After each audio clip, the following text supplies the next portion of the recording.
I have this theory that the two opposite states of mind that both facilitate creativity and productivity look something like this. And you can tell me whether or not this maps to anything that that you know.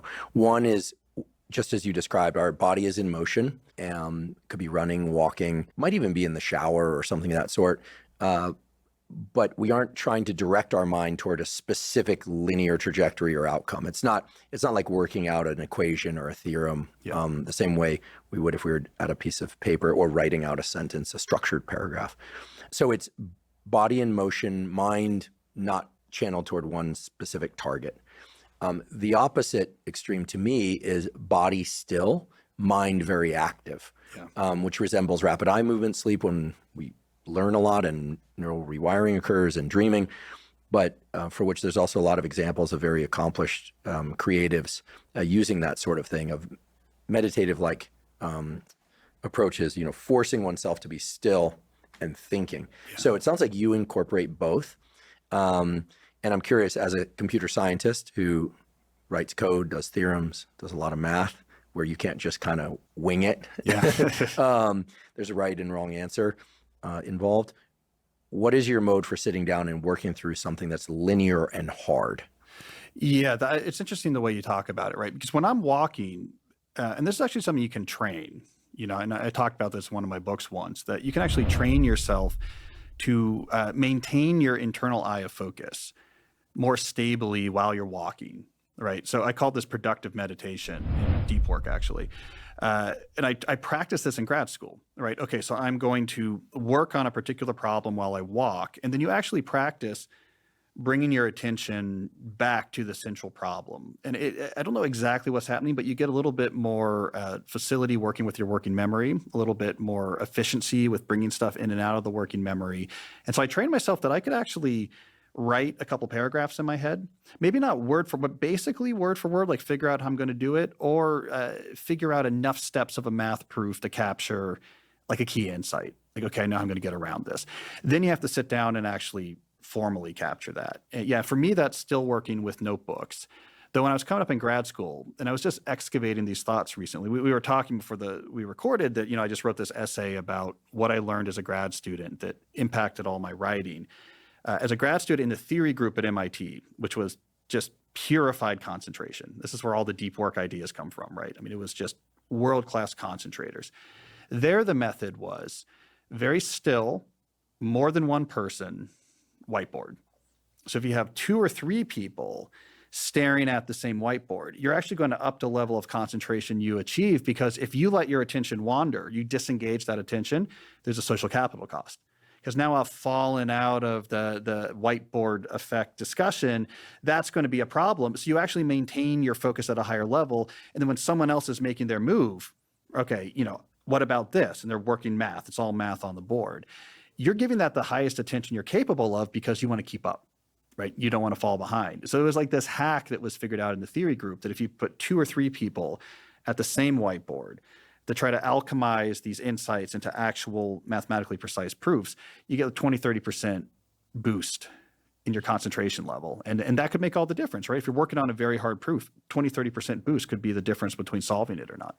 In one of these situations where you're at the whiteboard or chalkboard and there are 2 other individuals facing it, are they interrupting you, or is the etiquette in that scenario to just let the person go until their natural inclination to raise a hand and scream help? Whoever has the marker on the board, they're the ones talking.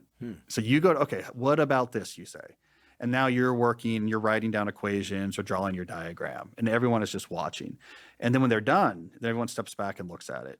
Then you can step forward. Okay, but what if we did this? And then you still work on it. So when I built some offices or worked out some offices near my house, like one of the first things we put in there was a whiteboard, so they could have computer science collaborators come, because we can't work on theory otherwise. Like, it is the thing we need is a whiteboard, right? When I started grad school, they had just built this new $300 million Frank Gehry designed building for the computer science, artificial intelligence laboratory, and linguistics. But half of it was computer science. I know those buildings because the peak hour and the McGovern Neuroscience Yeah, Center. they're right nearby. And those buildings are very interesting. People should check them out if they're ever in Cambridge. Yeah, Kendall Square stop. The Status Center. Yeah, right down the street from the Kendall Square stop. Yeah.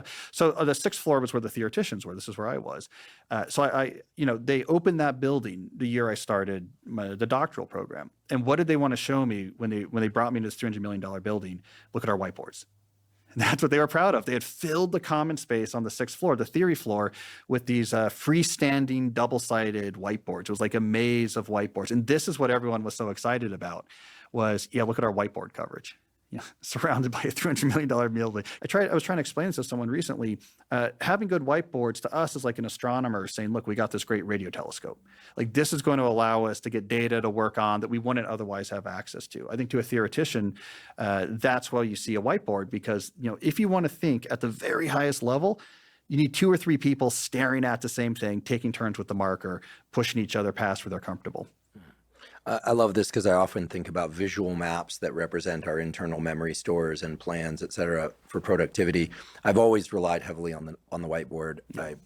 Getting one for home. I have one here in the podcast studio. All of my podcast notes for my solo episodes are distilled down to 4 8.5 by 11 notes, which are photographs of the whiteboard. Yeah.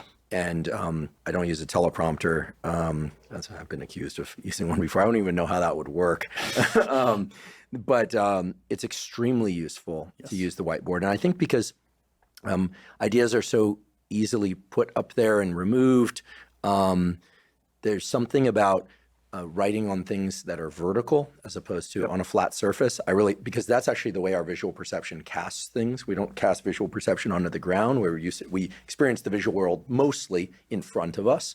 I think the cognitive map and the visual map are inextricably linked, for at least for sighted folks. So I think there's really something there. So in the absence of colleagues to sit there and boost our attention by 25 to 30%, what could one do? Do you said you have a whiteboard at home. I certainly use the whiteboard. Do you work on it the same way you would in those early days, just in the absence of colleagues looking on? Yeah. So you work on it just like someone's there. The other hack is using really good notebooks. That's always made a big difference for me. Paper notebooks. Paper notebooks. Okay. Yeah. Though recently I've been messing around with a Remarkable, which is one of these digital notebooks where it's e-ink technology. So it's like a Kindle, but you can write on it, but you have endless pages on it. So I've been messing around with that recently.